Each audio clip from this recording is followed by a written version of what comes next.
Hello students, ये आपका part 2 video है और पार्ट 2 वीडियो में हम लोग मानव नेत्र यानी ह्यूमन आई चैप्टर के प्रश्नावली के अति लघु उत्तरीय प्रश्न को आज देखने वाले हैं। सबसे पहला क्वेश्चन देखिए क्या कर रहा है। नेत्र के उस गुण को जो विभिन्न दूरियों पर स्थित वस्तुओं को फोकस करने में सहायता करता है उसे क्या कहते हैं। तो हम लोग जानते हैं वह क्या होता है जी, समंजन क्षमता होती है। समंजन क्षमता के कारण ही वह विभिन्न दूरियों पर स्थित वस्तुओं को फोकसित करके उसका प्रतिबिंब प्राप्त कर पाता है रेटिना पर। ठीक है, और ऐसा क्यों होता है तो मैंने बताया था कि नेत्र लेंस को लटकाकर कौन रखती है, सिलियरी पेशियां, और वही सिलियरी पेशियां फैलती सिकुड़ती हैं।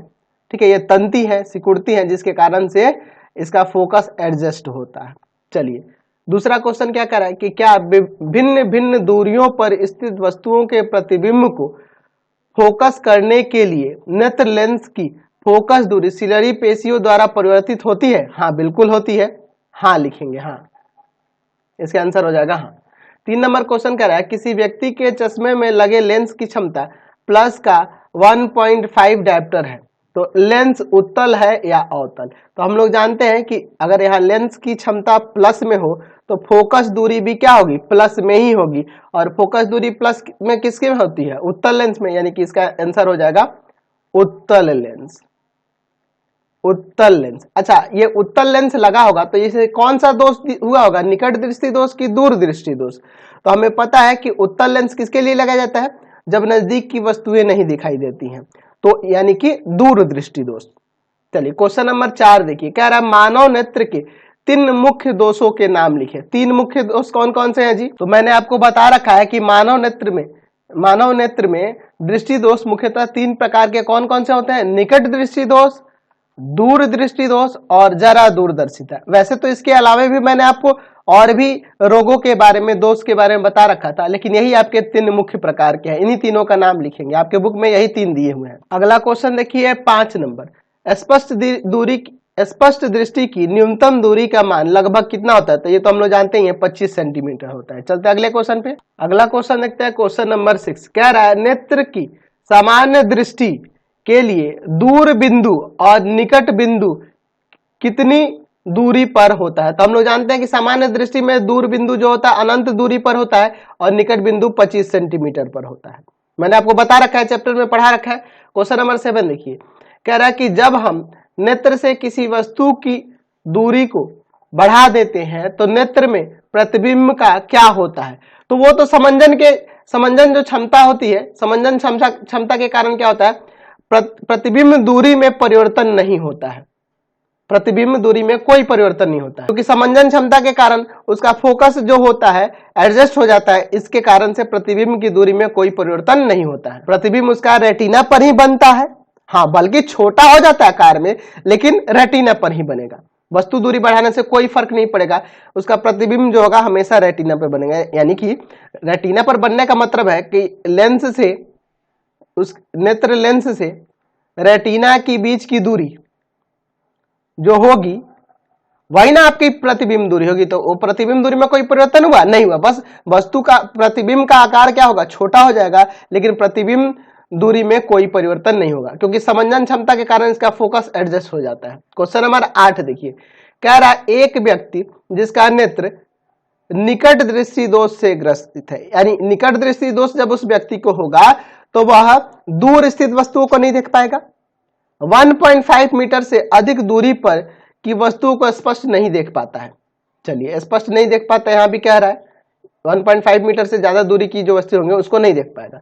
समान दृष्टि प्राप्त करने के लिए उसे किस प्रकार के लेंस की आवश्यकता होगी। तो समझिए, हम लोग जानते हैं कि जब निकट दृष्टि दोष होता है तो उसमें हम लोग किसका प्रयोग करते हैं, अवतल लेंस का प्रयोग करते हैं। ये तो हम लोग जानते हैं ना जी। तो इसमें कौन सा लेंस का प्रयोग होगा, अवतल लेंस का, यानी वही अपसारी लेंस का। समझ गए, क्योंकि निकट दृष्टि दोष हुआ है तो उस दोष को दूर करने के लिए क्या करा जाएगा, अवतल लेंस का प्रयोग करा जाएगा। अवतल लेंस वाला उसे चश्मा दिया जाएगा। अगला क्वेश्चन देखिए 9 नंबर, कह रहा एक विद्यार्थी अपने क्लास के अंतिम पंक्ति में बैठने पर ब्लैक बोर्ड पर की लिखावट स्पष्ट नहीं देख पाता है। अच्छा, अगर मान लो ये क्लासरूम हो गया, इस क्लासरूम में यहाँ पे बोर्ड है, यहाँ पे शिक्षक पढ़ा रहा है और छात्र क्या है, अपने विद्यार्थी जो है अपने क्लासरूम के अंतिम पंक्ति यानी यहाँ पे बेंच पर बैठा है यहाँ पर, तो ये इस यहाँ पे लिखे हुए अक्षरों को, लिखावट को नहीं समझ पाता है।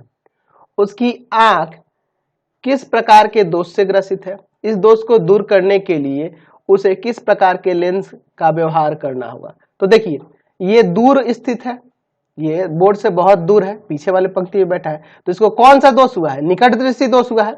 तो लिख सकते हैं कि वह निकट दृष्टि दोष से ग्रसित है, क्योंकि इसे दूर की वस्तुएं नहीं दिखाई दे रही हैं।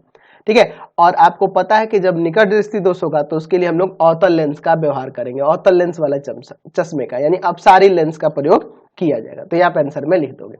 क्वेश्चन नंबर 10 देखिए, कह रहा है नेत्र लेंस की फोकस दूरी कम हो जाने से कौन सा दृष्टि दोष होता है। तो मैंने आपको बता रखा है कि जब किसी व्यक्ति को निकट दृष्टि दोष होता है तो इसके दो कारण होते हैं। तो मैंने आपको दूसरे कारण में बताया था उसके कि नेत्र लेंस होता है आवश्यकता से अधिक मोटा हो जाता है। इसका मतलब यह है कि उसकी फोकस दूरी कम हो जाना।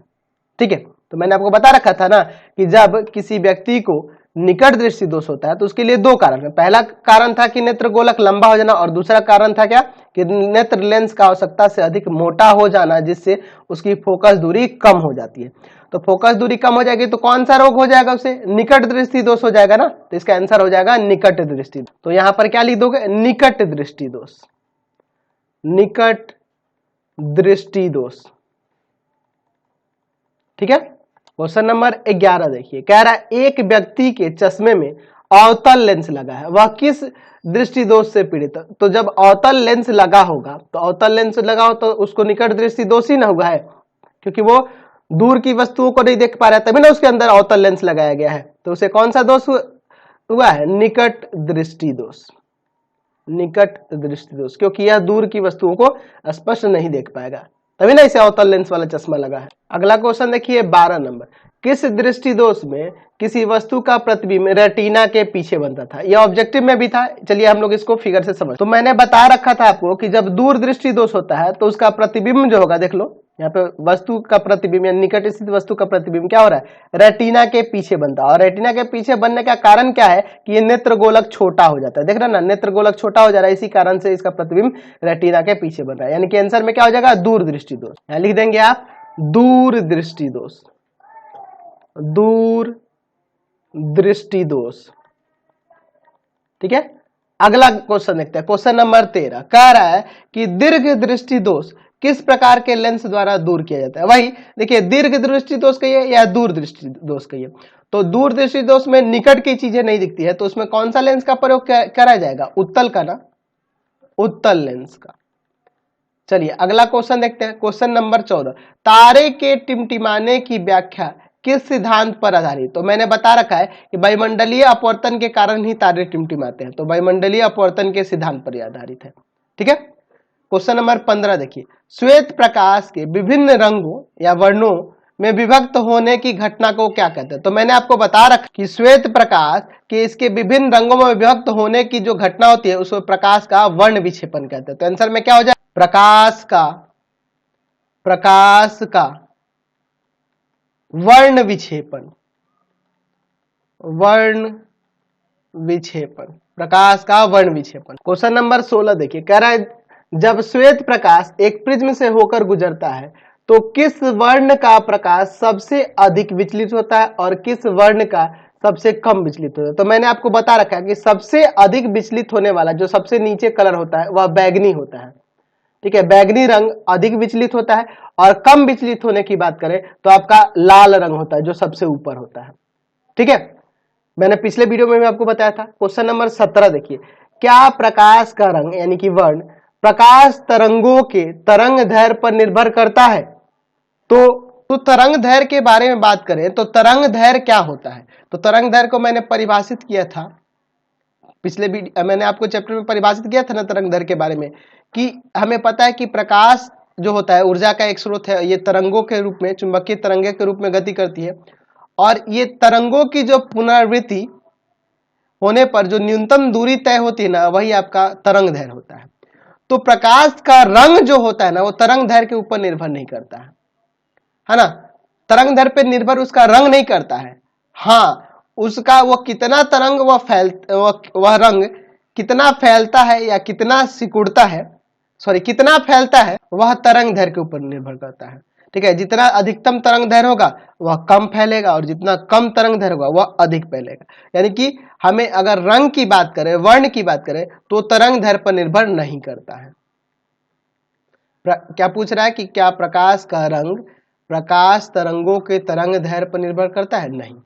अगला क्वेश्चन कह रहा है प्रकाश के किस वर्ण के लिए तरंग दैर्घ्य अधिकतम होता है? तो हमें पता है लाल रंग के लिए, लाल वर्ण के लिए तरंग दैर्घ्य अधिक होता है। क्वेश्चन नंबर 19 देखिए, कह रहा है लाल रंग दूर से देखने पर भी लाल क्यों दिखाई देता है? एक्चुअल में उसका तरंग दैर्घ्य अधिक होता है।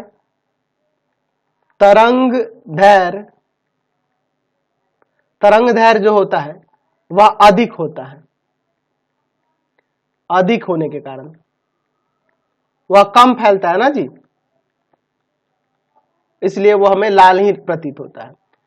क्या कारण है कि आकाश का रंग जो होता है नीला दिखाई पड़ता है? तो हमें प्रकाश के प्रकीर्णन के कारण हम लोग पढ़े हुए थे चैप्टर में। चलिए आगे बढ़ते हैं। चलिए आगे देखते हैं अब लघु उत्तरीय प्रश्न। पहला क्वेश्चन, आंख की समंजन क्षमता का क्या तात्पर्य है?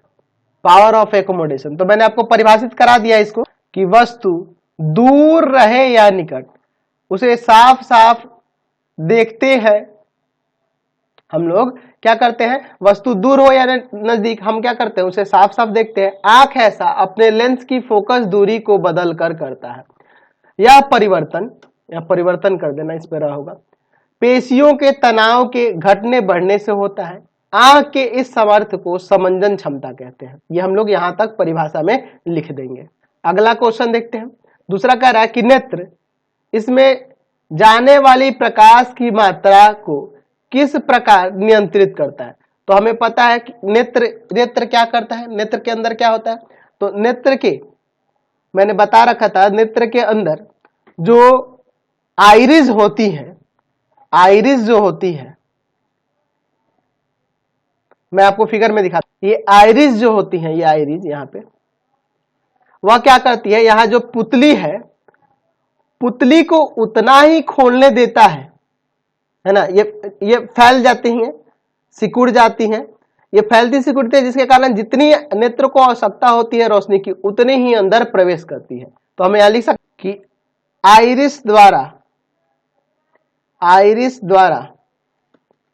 आइरिस को हम लोग परितारिका भी कहते हैं। आइरिस द्वारा प्रकाश की मात्रा को नेत्र नियंत्रित करता है। अगला क्वेश्चन देखते हैं 3 नंबर, निकट दृष्टि दोष क्या है? इसे दूर करने के लिए हम किस लेंस का व्यवहार करते हैं? तो मैंने आपको निकट दृष्टि दोष के बारे में लिखवा कि जिस नेत्र में निकट दृष्टि दोष होता है वह दूर स्थित वस्तुओं को नहीं देख पाते हैं। और इसके उपचार के लिए, दोष के कारण नहीं बताने हैं, बस उपचार के लिए बताना था। तो इस दोष को दूर करने के लिए अवतल लेंस वाले चश्मे का उपयोग किया जाता है। क्वेश्चन नंबर 4 देखिए, कह रहा है कि यदि हम तीव्र प्रकाश से किसी कम प्रकाश वाले कमरे में जाएं तो वहां वस्तुओं को स्पष्ट देखने में कुछ समय क्यों लगता है? तो देखिए, हम लोग देखते हैं, अक्सर देखे होंगे कि आप बाहर धूप से किसी रूम में आते हो या रूम से बाहर जाते हो तो आंख में अजीब सा महसूस होता है आपको, है ना। आपको लगेगा कि क्या हो गया मेरे आंख में। या फिर कभी सिनेमा घर से बाहर निकलते हो तो बाहर निकलने के बाद अजीब आपको लगे, क्योंकि अंदर अंधेरा था, बाहर निकलने के बाद प्रकाश आ गया। तो एक्चुअल में होता क्या है कि हमें पता है कि आंख के अंदर जो प्रकाश जाता है वो पुतलियों से होकर जाता है ना। और एक्चुअल में जहां कम प्रकाश होगा, मान लो आप किसी कमरे में है, कम प्रकाश है, तो वहां पर क्या होगा, तो वो पुतलियां क्या हो जाएंगी, सिकुड़ के छोटी हो जाएंगी। जिस पुतली वहां पे बड़ी हो जाएगी, कम प्रकाश में पुतली क्या हो जाएगी, बड़ी हो जाएगी। यानी कहने का मतलब जो आपकी परितारिका है ना, परितारिका उसको क्या करेंगे, उसको परितारिका जो होती है वो सिकुड़ कर ये क्या करेंगी, पुतली के आकार को बड़ा कर देंगे, जिससे प्रकाश अधिक मात्रा में जाए। कम प्रकाश होगा तो प्रकाश की आवश्यकता पड़ेगी नेत्र को, तो वो क्या करेगा, ये परितारिका जो होंगी ये सिकुड़ जाएंगे, जिसके कारण से ये थोड़ा सा पुतली बड़ा हो जाएगा और इससे प्रकाश अंदर जा पाता है। ठीक है, अब देखिए यही कारण है कि जब आप बाहर निकलिएगा, है ना, कम प्रकाश से अधिक प्रकाश में जाइएगा तो क्या होगा कि इसमें कुछ समय लगेगा, सिकुड़ने फैलने में इसको कुछ समय लगेगा। जिसके कारण ये एडजस्ट होने पे कुछ समय ले लेता है, जिसके कारण हमें दिक्कत होती है वस्तुओं को स्पष्ट दिखने में। तो हम लोग यहाँ लिख सकते हैं कि तीव्र प्रकाश में आंख की पुतलियां सिकुड़ कर छोटी हो जाती है। कम प्रकाश वाले कमरे की वस्तुओं को देखने के लिए आंख की पुतली का अधिक खुलकर बड़ा होना आवश्यक है। ठीक है, कम प्रकाश होगा तो प्रकाश की आवश्यकता होगी, इस कारण से क्या होगी, पुतली बड़ी होनी चाहिए। तो वो कौन एडजस्ट करता है, तो परितारिका एडजस्ट करता है उसको। तो पुतली का आकार वहां पे बड़ा होना चाहिए। तो पुतली सिकुड़कर छोटी हो जाने के कारण कुछ बाद ही वह फैलकर अधिक खुल पाती है, यानी कि उसमें समय लगता है खुलने सिकुड़ने में उसको। यही कारण है कि तीव्र प्रकाश से कम प्रकाश वाले कमरे में जाने पर वहां रखी वस्तुओं को स्पष्ट देखने में कुछ समय लग जाता है। क्वेश्चन नंबर 5 देखिए, कह रहा सामान्य नेत्र 25 सेंटीमीटर से निकट रखी वस्तुओं को स्पष्ट नहीं देख पाते हैं। ठीक है, ऐसा क्यों होता है, उससे कम दूरी को समंजन क्षमता को जो ऑक्सिलरी पेशियां है वह एडजस्ट नहीं कर पाती। तो हम लोग यहाँ पे लिख सकते हैं कि नेत्र की सिलेरी पेशियां उतना नहीं खींच पाती है जितना कि 25 सेंटीमीटर से निकट रखी वस्तु को स्पष्ट देखने की आवश्यक है ना। तो उतना फोकस एडजस्ट नहीं हो पाता है, इसलिए 25 सेंटीमीटर से कम दूरी की वस्तु हमें स्पष्ट नहीं दिख पाती है। क्वेश्चन नंबर 6 देखिए, नेत्र के दो मुख्य दोषों के नाम लिखे, इसके उपचार के लिए किस प्रकार के लेंस का व्यवहार में लाए जाते हैं ये बताना है। हम लोग दो दोष में एक निकट दृष्टि दोष लिख सकते हैं। इसकी परिभाषा दे सकते हैं कि जिस नेत्र में निकट दृष्टि दोष होता है वह दूर स्थित वस्तु को नहीं देख पाता है, और इसके उपचार के लिए हम लोग अवतल लेंस वाले चश्मे का उपयोग करते हैं। और दूसरा दोष दूरदृष्टि दोष लिख सकते हैं, कहेंगे कि जिस नेत्र में दूरदृष्टि दोष होता है वह निकट स्थित वस्तु को स्पष्ट नहीं देख पाता है, और इसके उपचार के लिए हम लोग उत्तल लेंस वाले चश्मे का उपयोग करते हैं। ये हम लोग ऐसे लिख सकते हैं। ठीक है, क्वेश्चन नंबर 7 देखिए, कह रहा है दूर दृष्टियता नामक दोष के निवारण हेतु प्रयुक्त लेंस को दिखाते हुए किरण आरेख खींचिए। तो मैंने आपको किरण आरेख बता दिया था किस तरह से इसके दोष को दूर किया जाता है। मैंने बताया था ना कि दूरदृष्टि दोष जब होता है तो वह निकट स्थित वस्तुओं को नहीं देख पाता है, क्योंकि या तो उसका आईबॉल छोटा हो जाता है, नेत्र गोलक छोटा हो जाता है, जिसके कारण उसका प्रतिबिंब पीछे की ओर बनता है। ये बताया था मैंने आपको। अच्छा, दूसरा कारण क्या होता है, तो दूसरा कारण यह होता है कि उसका लेंस जो होता है ना, लेंस जो होता है वह आवश्यकता से अधिक पतला हो जाता है, जिसका प्रतिबिंब उसका रेटिना पर नहीं बन पाता है। और उसके उपचार के लिए मैंने बताया था, है ना, मैंने आपको चैप्टर में बता रखा है, ये वहां से आप जाके चैप्टर में मैंने जो पढ़ा रखा है वहां से आप जाके लिख सकते। क्वेश्चन नंबर 8 कह रहा है तारे क्यों टिमटिमाते हैं, समझाइए। तो मैंने इसको भी आपको बता रखा है, मैंने लिखवाया था ना कि पृथ्वी का वायुमंडल का ताप हमेशा एक जैसा नहीं रहता है। ठंडी हवा का अपवर्तनांक गर्म हवा के अपवर्तनांक की अपेक्षा कम होता है, इसलिए तारे से प्रेक्षक तक पहुंचने वाली किरणें वायुमंडल के अपवर्तनांक में होने वाली परिवर्तन के कारण अगल बगल मुड़ जाती है, अलग अलग मुड़ जाती हैं, अगल लिख दिया मैंने, अलग अलग मुड़ जाती है, ऐसे लिख देना, अगल बगल मुड़ जाती हैं। कभी कभी मध्यवर्ती वायुमंडल में एकाएक परिवर्तन होने के कारण किरणें एक ही ओर अधिक विचलित हो जाती हैं, जिससे प्रकाश प्रेक्षक से बहुत थोड़े समय के लिए अंशतः या पूर्णतः क्या हो जाता है, कट जाता है। यहाँ कट कर लेना, कट जाता है, इसलिए तारे टिमटिमाते हुए नजर आते हैं। ठीक है, तो इसको मैंने चैप्टर में लिखवा रखा है, वहां से आप लिख सकते। क्वेश्चन नंबर 9 देखिए, कह रहा है कि चंद्रमा और ग्रह टिमटिमाते प्रतीत नहीं होते हैं, क्यों। तो हम लोग यहाँ लिखेंगे कि चंद्रमा और ग्रह तारों की अपेक्षा हमसे बहुत ही कम दूरी पर है, जिसके कारण वायुमंडलीय अपवर्तन अधिक नहीं हो पाता है, इसलिए ये टिमटिमाते हुए प्रतीत नहीं होते हैं। इतना आप लिख दोगे। कह रहा है 10 नंबर, सूर्योदय के समय सूर्य रक्ताभ क्यों प्रतीत होता है, यानी कि लाल क्यों प्रतीत होता है, ये पता रहा है। तो हम लोग इसमें लिख सकते हैं यहाँ पर कि सूर्योदय और सूर्यास्त के समय वायुमंडल से होकर सूर्य के प्रकाश को अधिक दूरी तय करनी पड़ती है, और जिसके कारण प्रकाश का प्रकीर्णन अधिक होता है, जिससे मुख्य रूप से नीला रंग होता है, जिसमें क्या होता है, मुख्य रूप से नीला रंग होता है। लेकिन अधिक दूरी होने के कारण हमारी आंखों तक आते आते लाल रंग ही बच जाता है। बाकी सारे भी कलर होते हैं जिसमें से नीला रंग मुख्य रूप से होता है, लेकिन वो हमारे आंखों तक आते आते क्या हो जाता है, गायब होता है। है ना, आते आते हमारे पास क्या बच जाता है, लाल रंग बच जाता है। यही कारण है कि सूर्योदय और सूर्यास्त के समय सूर्य लाल रंग का दिखाई पड़ता है। तो आप सूर्योदय का ही खाली लिखेंगे, सूर्यास्त का छोड़ देंगे, ठीक है। यहाँ पे सूर्योदय के समय ऐसे खाली लिख देना, सूर्य लाल प्रतीत। अगला देखते हैं क्वेश्चन नंबर 11, किसी अंतरिक्ष यात्री को आकाश नीले की अपेक्षा काला क्यों प्रतीत होता है। तो एक्चुअल में क्या है, तो हम लोग लिख देंगे कि अंतरिक्ष में वायुमंडल नहीं होने के कारण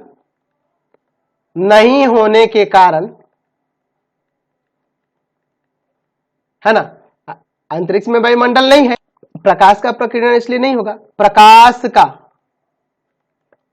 प्रकीर्णन नहीं होता है,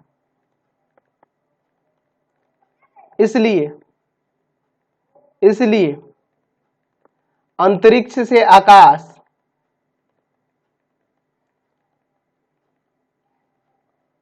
काला प्रतीत होता है, ठीक है। चलिए अगला क्वेश्चन 12 नंबर, प्रकाश का वर्ण विक्षेपण से आप क्या समझते हैं। इसको मैंने परिभाषित करा रखा कि श्वेत प्रकाश के इसके विभिन्न रंगों में विभक्त होने की घटना प्रकाश का वर्ण विक्षेपण, उसी को क्या कहते हैं, प्रकाश का वर्ण विक्षेपण कहते हैं।